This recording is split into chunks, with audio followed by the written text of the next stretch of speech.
कुर्बानी का बकरा लाए, महंगा बकरा। लोग ये ना कहें इतना पैसे वाला होकर भी एक मरियल बकरा ले आया कुर्बानी के लिए।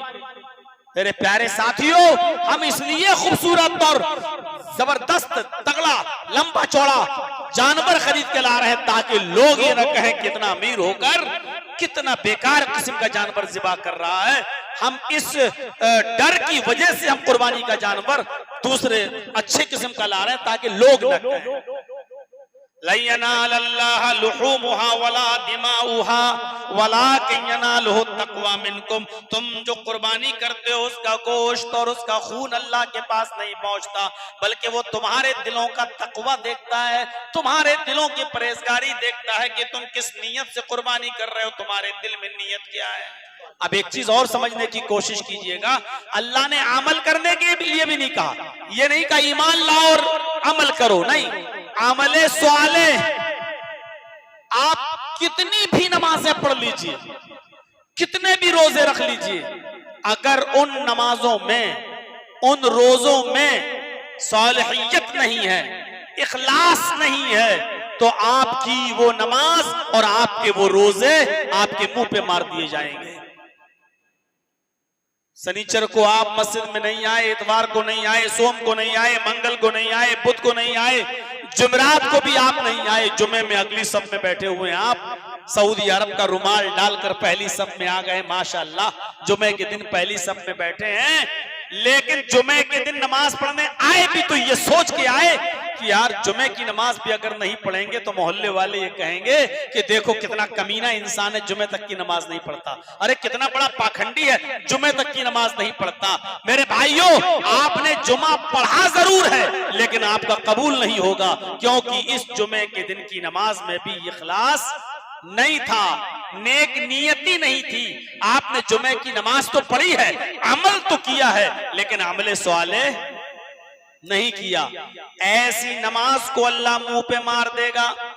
इसीलिए अल्लाह रब्बुल आलमीन ने फरमाया ईमान भी जरूरी है और अमले सवाले भी जरूरी है। आप नमाज पढ़ें लेकिन अल्लाह रब्बुल आलमीन की रजा के लिए, खुशनुदी के लिए, उसको राजी करने के लिए। अगर आपने इसलिए नमाज पढ़ी कि लोग ये ना कहें कि देखो हाजी हज करके आया है फिर भी नमाज नहीं पढ़ता, तो आप आ गए नमाज पढ़ने इसलिए कि लोग ये ना कहें कि देखो मौलाना होके नमाज नहीं पढ़ता, हाफिज होके नमाज नहीं पढ़ता, आप इसलिए मस्जिद में आ रहे हैं ताकि लोग ये ना कहें। तो ऐसी नमाज के बारे में अल्लाह के नबी ने फरमाया मन सल्ला युराई फक़द अशरक, जिसने दूसरों को दिखाने के लिए इबादत की, दूसरों को दिखाने के लिए नमाज पढ़ी, उसने शिर्क किया। यही नमाज अब शिर्क हो गई। जो हम रुकू कर रहे हैं, सजदा कर रहे हैं, ये अल्लाह के सामने नहीं हो रहा है, ये गांव वालों के सामने और मोहल्ले वालों के सामने हो रहा है, क्योंकि हमारी नीयत ये है कि लोग ये न कहें। हमारी नीयत ये है कि लोग ये बातें हमें ना सुनाएं, लोग ये ना कहें देखो हाजियों की नमाज नहीं पढ़ता, हज कराया फिर भी नमाज की तौफीक नहीं हो रही, देखो जुमे तक की नमाज नहीं पढ़ता, इसलिए हम नमाज पढ़ने के लिए चले आए। अल्लाह को अमले स्वाले पसंद है, वो अमल पसंद है जो सिर्फ अल्लाह की रजामंदी और अल्लाह की खुशनुदी के लिए किया जाए। इन्नल्लाह ला यंजुरु इला शामिकुम वला इला सुवरिकुम वलाकिन यंजुरु इला कुलूबिकुम। अल्लाह रब्बुल आलमीन तुम्हारे जिस्मों की तरफ नहीं देखता कि तुम कितने बॉडी बिल्डर हो, कितने तंदुरुस्त हो, तुम्हारी शक्लों की तरफ भी नहीं देखता कि तुम कितने हैंडसम हो, कितने खूबसूरत हो। अल्लाह नहीं देखता तुम्हारे जिस्मों की तरफ, अल्लाह नहीं देखता तुम्हारी शक्लों सूरतों की तरफ। वलाकिन यंजुरु इला कुलूबिकुम, वो तुम्हारे दिलों की तरफ देखता है कि तुम्हारे दिलों में तकवा कितना है, तुम्हारे दिलों में परहेजगारी कितनी है, तुम्हारे दिलों में अल्लाह का खौफ कितना है, किस नीयत से और किस कंडीशन में तुम अल्लाह की इबादत कर रहे हो। अल्लाह इबादत की कंडीशन को देखता है। गए रुकू कर लिया, सजदा, उसको झुकाना और रुकू कर ये पसंद थोड़ी, वो ये देखना चाहता है कि इस रुकू और सजदे में खुलूस कितना है, ये देखना चाहता है कि इखलास कितना है। इखलास, ये चीज याद रखिएगा। इल्लल्लज़ीना आमनू, ईमान का दावा तो सब कर लेंगे, सबसे पूछो, सबका माशाअल्लाह मैं मोमिन हूं। और फिर हालात पर नजर डालिए, वला तहिनु वला तहज़नु व अंतुमुल अलौना इन कुंतुम मोमिनीन।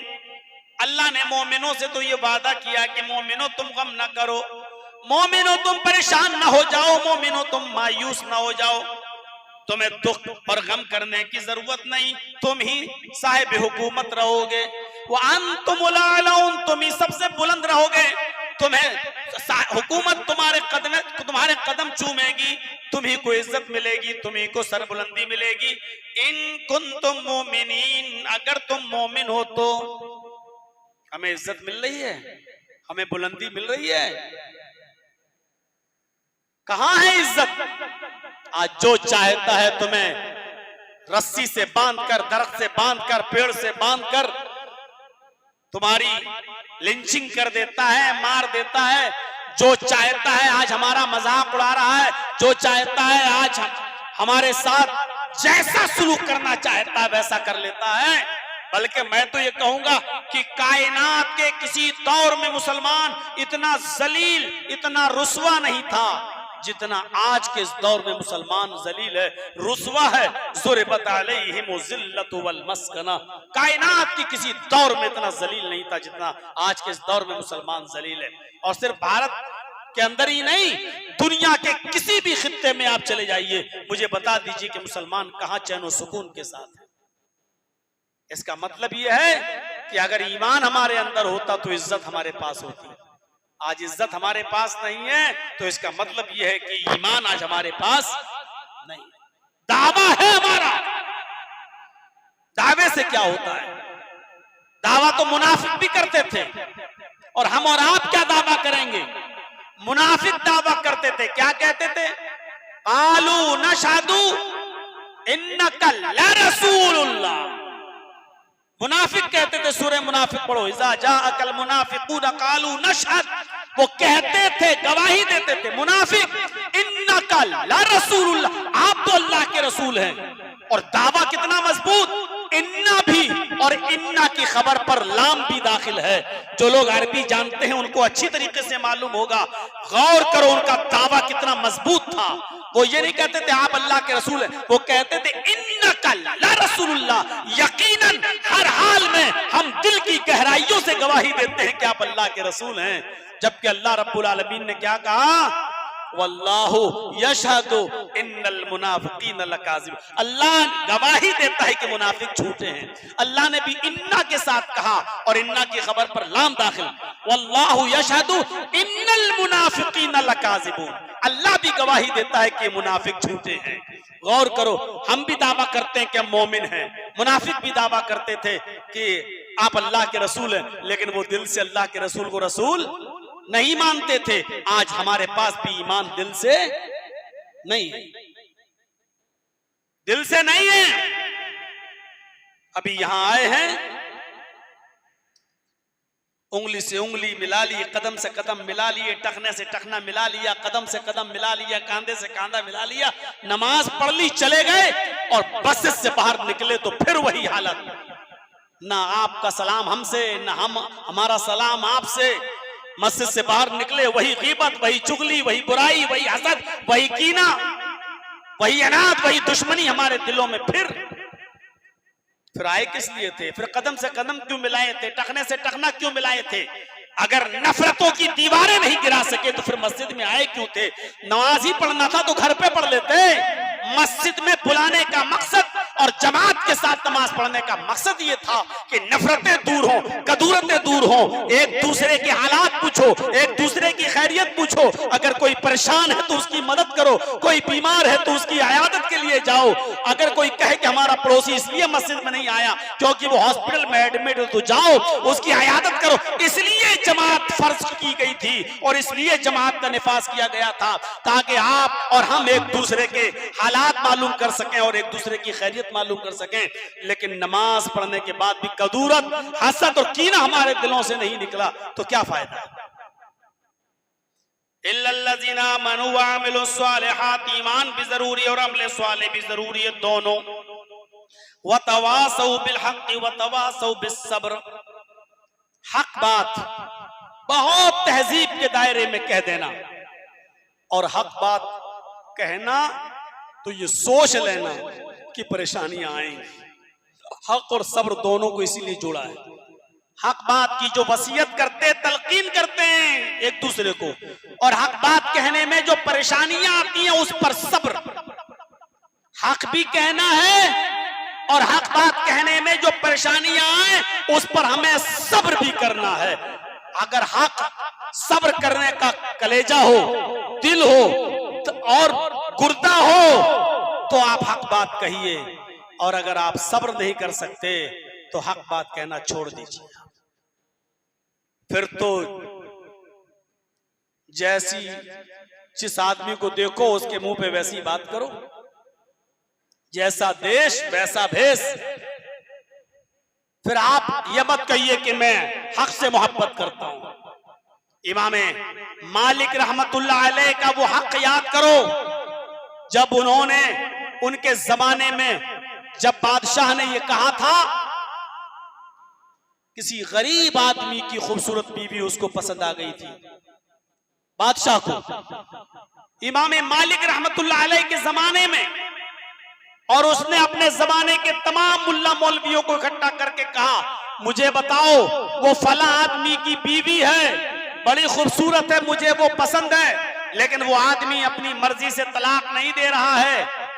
अब ये बताओ कि मुझे वो औरत चाहिए, मैं क्या करूं, मेरे लिए उसकी बीवी जायज कैसे होगी।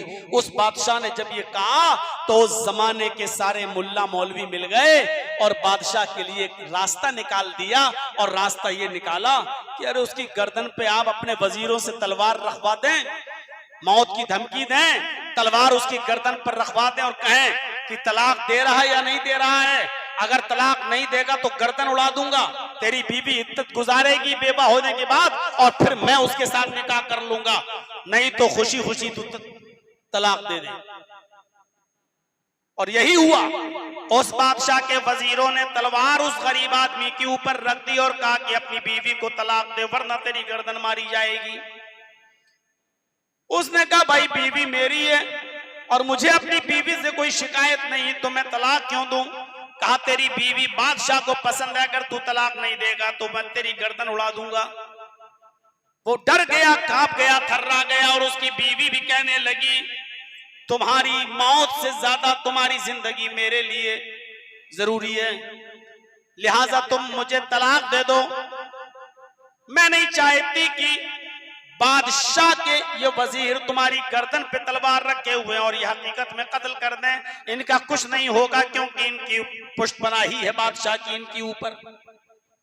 बेचारा डर गया और मजबूर होकर उसने अपनी बीवी को तलाक दे दी। उसकी औरत ने इद्दत गुजारी, बादशाह ने निकाह कर लिया। ये खबर धीरे धीरे इमाम मालिक रहमतुल्लाह अलैह को पता चली।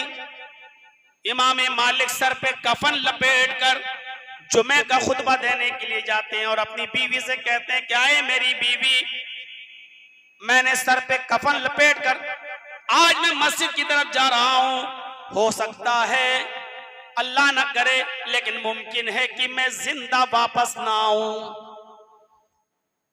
मस्जिद में जाते हैं, सुन्नतें अदा करते हैं और फिर मिंबर के ऊपर बैठ जाते हैं। अजान होने लगती है। वो बादशाह भी आया जिसने गरीब आदमी की बीवी से शादी की है, उसके साथ 500 बॉडीगार्ड भी बैठे हुए हैं जिनके हाथों में तलवारें हैं जो अभी मियान में। इमाम मालिक ने उन 500 बॉडीगार्ड की परवाह नहीं की और जुमे के दिन मिंबर पे खड़े होकर खुतबा देने लगे। पूरा खुतबा हक गोई के साथ देते देते लास्ट में आए और कहने लगे कि लोगों मैंने सुना है कि बादशाह ने एक गरीब आदमी की गर्दन पर तलवार रखकर उससे तलाक ले ली है और उसने मजबूरी में अपनी बीवी को तलाक दी है और उसके बाद इस बादशाह ने उसकी बीवी से शादी कर ली है। अल्लाह करे कि ये झूठ हो। इमाम मालिक कह रहे हैं अल्लाह करे कि ये झूठ हो, लेकिन मेरे पास ये खबर पहुंची है, अगर ये खबर सही है तो मैं तुम्हें अल्लाह के रसूल का फरमान सुनाता हूँ। अल्लाह के नबी सल्लल्लाहु अलैहि वसल्लम की हदीस है, इन्न तलाक़ल मुकरिहा लैसा बिशै, जबरदस्ती दिलवाई हुई तलाक तलाक नहीं होती है।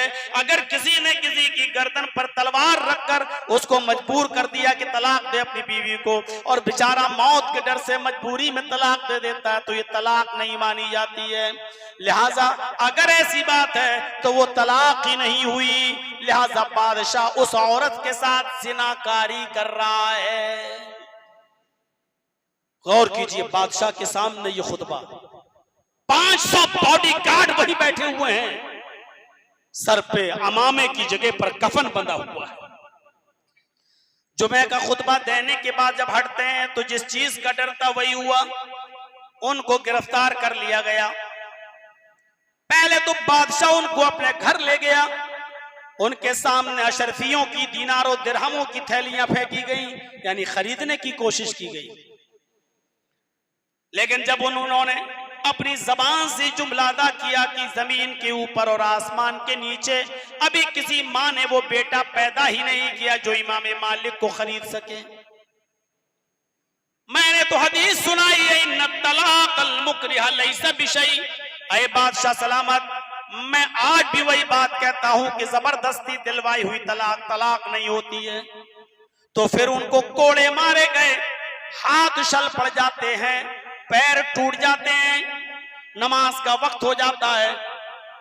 अब वो नमाज पढ़ते हैं लेकिन दोनों हाथों को उठा नहीं पा रहे हैं, सीने पर रख नहीं पा रहे हैं, बस ऐसे कहते हैं अल्लाहु अकबर, हाथ उठ नहीं रहे हैं, दोनों हाथ चल पड़ गए। तब उन्होंने हाथ छोड़कर नमाज पढ़ी। जैसे आज उनके अंधे मुकल्लिद, अंधी अकीदत वाले सऊदिया में मिलेंगे जो हाथ छोड़ के नमाज पढ़ते हैं, वो कहते हैं कि हमारे इमाम ने हाथ छोड़ के नमाज पढ़ी तो हम भी हाथ छोड़ के नमाज पढ़ेंगे। उनको ये मालूम नहीं कि इमाम मालिक ने हाथ छोड़ के नमाज किस कंडीशन में पढ़ी। जब बादशाह ने मारा ही इतना, पिटवाया इतना कि उनके हाथ उठ ही नहीं रहे थे, और जब हाथ ही उठना बंद हो गए तो बेचारे नियत कैसे बांध रहे, नियत नहीं बांध पा रहे थे। उसके बाद उनको ऊंट के ऊपर लटका दिया गया है, ऐसे, ये ऊंट है, ऐसे लटका दिया गया है, सर उस तरफ और पैर उस तरफ, पेट के बल उनको लिटा दिया गया। और बादशाह का वजीर लगाम ऊंट की पकड़कर मदीने में टहला रहा है उनको। पैरों में बेड़ियां पड़ी हुई हैं, हाथों में हथकड़ियां पड़ी हुई हैं, और ऊंट के ऊपर पेट के बल लेटे हुए हैं। और बादशाह का वजीर ये कहता हुआ जा रहा है, आए लोगों सुनो, बादशाह के साथ बगावत करने का नतीजा देखो, बादशाह का कहना न मानने का नतीजा देखो, बादशाह का विरोध करने का नतीजा देखो। इनके हाथ और पैर तोड़ दिए गए। अगर किसी ने भी बादशाह के खिलाफ बोलने की जुर्रत की तो उसका वही अंजाम होगा जो इमाम मालिक का हुआ। इमाम मालिक भी बुलंद आवाज से उस ऊंट के ऊपर पड़े हुए हैं और क्या कह रहे हैं, आए लोगों, जो मुझे जानता है वो तो जानता ही है कि मैं कौन हूं, और जो नहीं जानता वो सुन ले कि मैं मालिक इब्न अनस हूं। जो जानता है वो तो जानता ही है कि मैं कौन हूं, और जो ना जानता हो वो सुन ले कि मैं मालिक इब्न अनस हूं। और बादशाह की मुखालिफत की वजह से मुझे ये सजा नहीं मिली, मुझे ये सजा मुहम्मदुर रसूलुल्लाह की हदीस सुनाने की वजह से मिली, हक बात बोलने की वजह से मिली। और आज भी इस कंडीशन में भी मैं यही बोलूंगा, इन्न तलाक़ल मुकरिहा लैसा बिशै, जबरदस्ती दिलवाई हुई तलाक तलाक नहीं होती है। बादशाह जिनाकारी कर रहा है। इस कंडीशन में भी उन्होंने यही हदीस पढ़कर सुनाई कि बादशाह जिनाकारी कर रहा है, जबरदस्ती दिलवाई हुई तलाक तलाक नहीं होती है। ये थी हक बयानी। तो जो लोग हक बात बोलते हैं और हक बयानी करते हैं वो नुकसान में नहीं है। किसी का चेहरा देखकर मसला बदल दिया जाए, मेरे भाइयों, ये इस्लाम की तालीम नहीं है। जैसे ईमान के साथ साथ अमले स्वाले जरूरी है, ऐसे ही हक के साथ साथ सब्र भी जरूरी है। इमाम मालिक को मारा गया हक बात कहने के जुर्म में, लेकिन उन्होंने सब्र भी किया। बादशाह का मुकाबला कोई नहीं कर सकता था, वो भी नहीं कर पा रहे हैं, लेकिन सब्र भी कर रहे हैं। लेकिन हक बात से समझौता नहीं कर रहे हैं, हक बात से समझौता नहीं कर रहे हैं। आप कर सकते हैं हक बात से समझौता, जर्जीस कर सकता है हक बात से समझौता। अच्छा ठीक है, ये एरिया वैसा है, यहाँ ऐसा नहीं बोला जाएगा, वो एरिया वैसा है, वहां वैसा नहीं बोला जाएगा।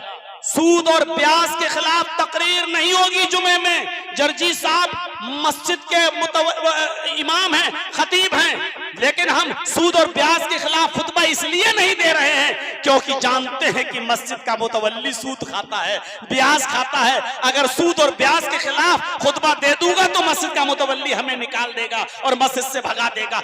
ये है मुंह देखकर फतवा देना, ये है मुंह देखकर हक बात को छिपा जाना। मेरे भाइयों, ये समझौता नहीं सिखाता इस्लाम। इसलिए नजात पाना है तो हक बात कहना है, लेकिन किसी का नाम लिए बगैर, और सब्र भी करना है। हक बात, सुमैया ने हक बात ही तो कही थी। अल्लाह, किस पर ईमान लाई? अल्लाह पर। पकड़ ली गई, उसका बेटा अम्मार और उसका शौहर यासिर दोनों पकड़ के लाए गए, दोनों को बांध दिया गया और सुमैया को अम्मार और यासिर दोनों के सामने नंगा बरहना कर दिया गया। कमा वालदा तुम्मुहा, तबकात पड़ी अपने साथ की, जैसे उसकी मां ने उसको आज ही पैदा किया हो। एक कपड़े का तार नहीं है सुमैया के जिस्म पर।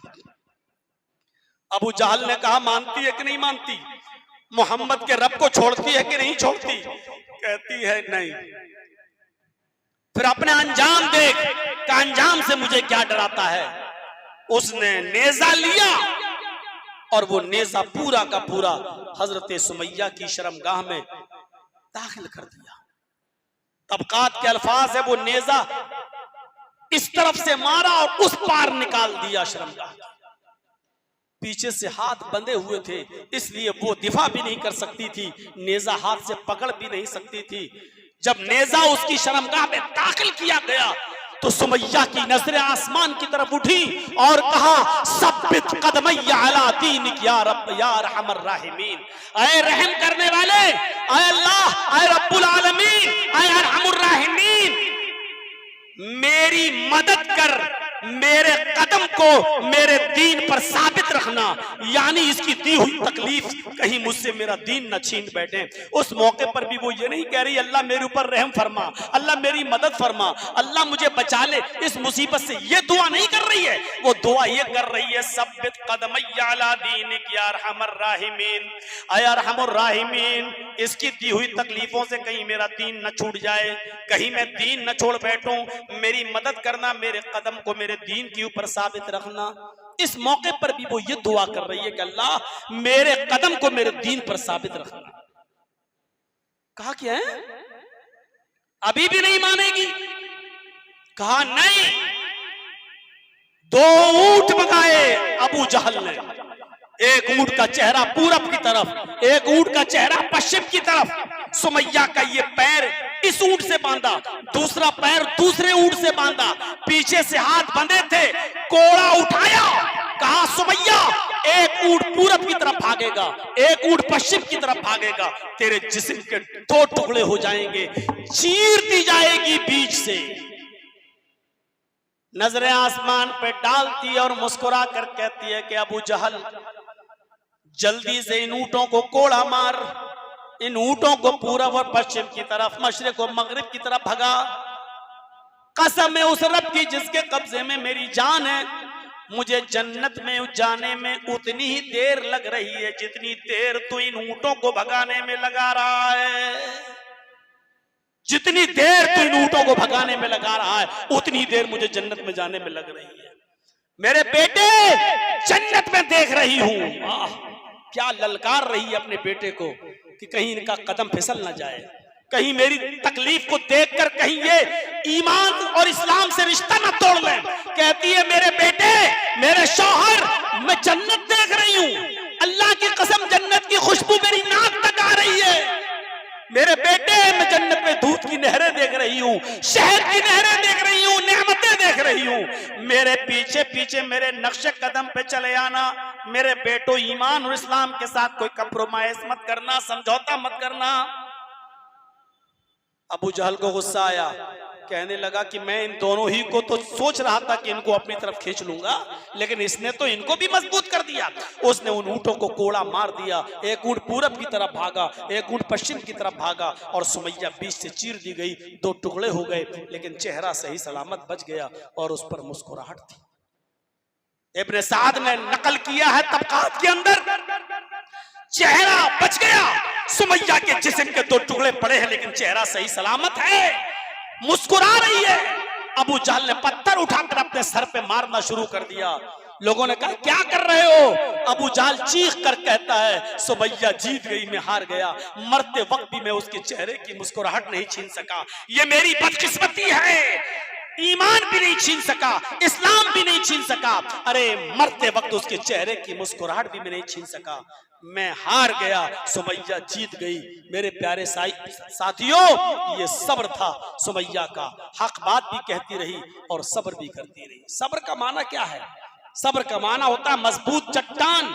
सब्र का माना ये नहीं होता कि कोई आदमी हमें मारे और हम पिटते रहे कि सब्र हो गया, नहीं। सब्र का माना ये होता है कि कोई हमें हमारे अकीदे तौहीद से, कोई आदमी हमें हमारे उसूल से, कोई आदमी हमारे ज़ाब्ते से हमें हटाना चाहे तो लाख परेशानियां आए, उन परेशानियों को सह लेना, लेकिन अपने उसूल और ज़ाब्तों के साथ समझौता ना करना और अकीदे तौहीद से अपने आप को मत फेरना, इसका नाम है सब्र। सब्र, सब्र का नाम ये नहीं है कि कोई मारता रहे हम पिटते रहें। सब्र कहते हैं कि कोई आदमी कितनी भी मुसीबतें और परेशानियां हमारे ऊपर डाले लेकिन हमें हमारे अकीदे से न भटका सके और हम अपने अकीदे पर कायम रहें, इसका नाम है सब्र। अल्लाह ताला ने पूरी इंसानियत को जब ये कहा कि वो नुकसान में है, तो पूरी इंसानियत को नुकसान में बताने के लिए कसम क्या खाई? जमाने की कसम, जमाने की कसम।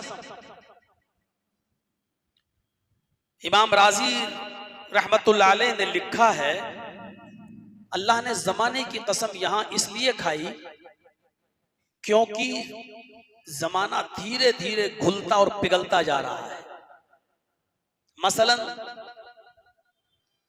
हम अगर 1 साल पहले रांची में आए थे और आज 1 साल के बाद अगर रांची में आ रहे हैं तो इसका मतलब यह हुआ कि 1 साल हमारी जिंदगी खत्म हो चुकी है और जो लोग 1 साल पहले हमसे मुलाकात किए थे उनकी भी जिंदगी 1 साल खत्म हो चुकी है। 1 दिन, 1 घंटा, 1 दिन, 1 हफ्ता, 1 महीना, 1 साल, 5 साल, 10 साल, जैसे जैसे इंसान गुजारता जा रहा है वैसे ही वैसे उसकी जिंदगी बर्फ की तरह घुलती और पिघलती जा रही है। हम और आप अपनी कब्र के करीब होते जा रहे हैं, बल्कि यूं कहूं तो गलत नहीं होगा कि हम और आप अपनी जन्नत या जहन्नम के करीब हो रहे हैं। इंसान 2 ही चीजों में से किसी एक चीज के करीब हो रहा है, या तो अपनी जन्नत के या अपनी जहन्नम के। इससे बड़ा नुकसान एक इंसान का क्या होगा? खुदा न खास्ते हमारी उम्र 50 साल, 60 साल गुजर गई, 10, 15, 20 साल के और मेहमान रह गए इस दुनिया में और ये जिंदगी हमारी खुलती और पिघलते हुए जहन्नम के करीब जा रही हो, तो इससे बड़ा नुकसान हमारा और आपका और क्या हो? एक इंसान 60 और 65 साल और 70 साल की जिंदगी गुजार चुका है लेकिन अभी तक वो जुमे की नमाज पढ़ रहा है, 5 वक्त की नमाज उसको नसीब नहीं हो रही। आज भी वो मस्जिदों से दूर है, आज भी वो नमाज और रोजे से दूर है, आज भी वो अल्लाह की इबादत से दूर है, आज भी उसको तौबा और इस्तिग़फ़ार की तौफीक नसीब नहीं हो रही है।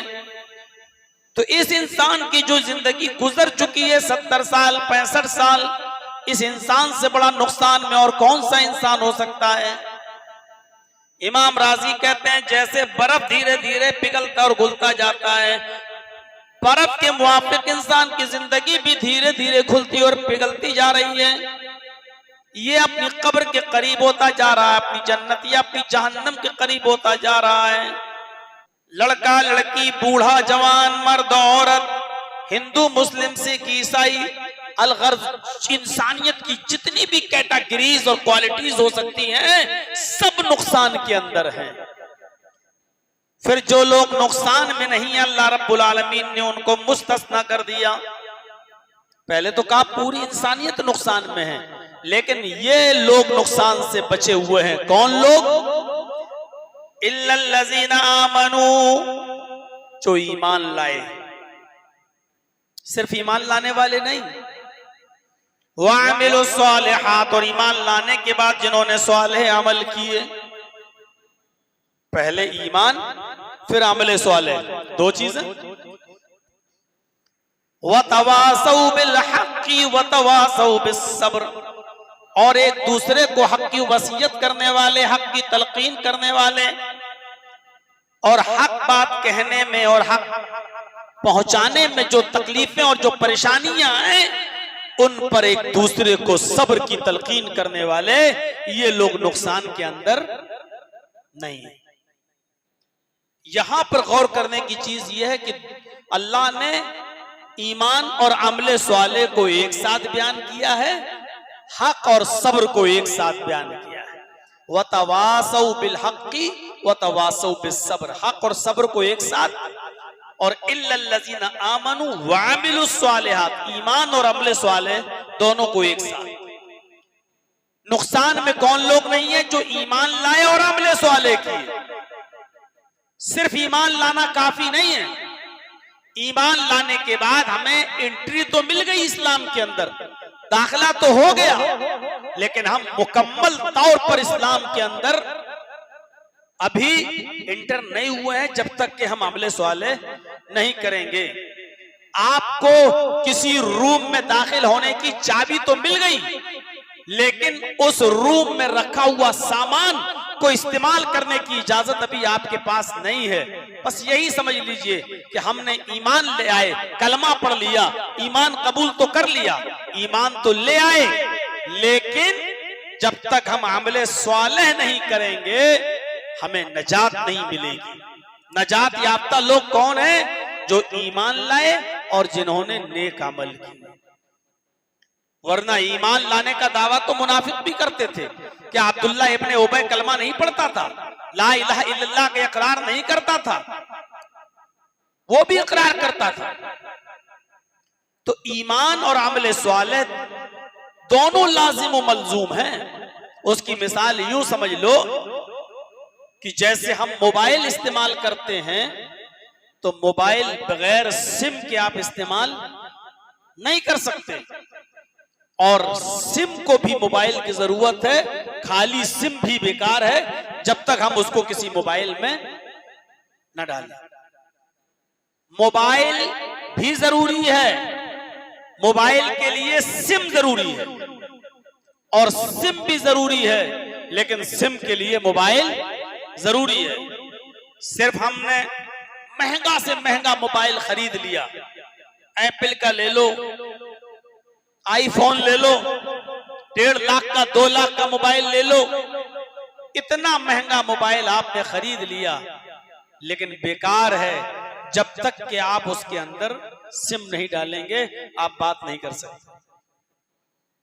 अब आप लाख कहिए, साहब मैंने तो 1.5 लाख का 2 लाख का मोबाइल खरीदा है, यार इसमें तो हम अमेरिका बात ही नहीं कर पा रहे हैं, हम तो यूके में बात ही नहीं कर पा रहे हैं अपने भाई से, तो ऐसे महंगे मोबाइल का फायदा क्या है?